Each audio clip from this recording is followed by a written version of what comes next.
PHP different platforms पर जो है वो रन कर सकती है। ऑपरेटिंग सिस्टम इनमें विंडोज़, लाइनक्स या यूनिक्स।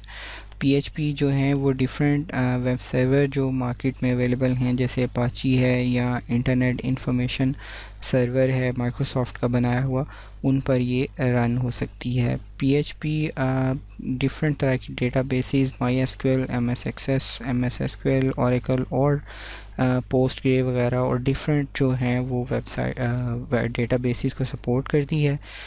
PHP फ्री है। PHP जो है वो सीखने में बहुत आसान है। PHP में जो सबसे ज़्यादा मेन इसका एडवांटेज है वो इसका फ्री होना, और ये क्योंकि अपाची वेब सर्वर पर रन होती है वो भी फ्री है। इसके साथ MySQL इंटीग्रेट करके यूज़ की जा सकती है, वो भी फ्री है।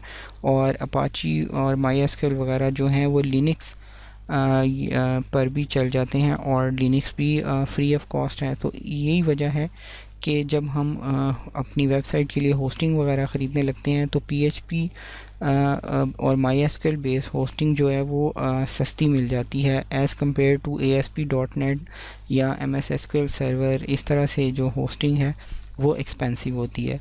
तो इसी वजह से ये लाइनक्स, MySQL, अपाची और PHP का कॉम्बिनेशन जो है ये दुनिया में वाइडली यूज़ हो रहा है, क्योंकि इनमें लाइसेंस, सॉफ्टवेयर लाइसेंस की कोई फ़ीस नहीं होती।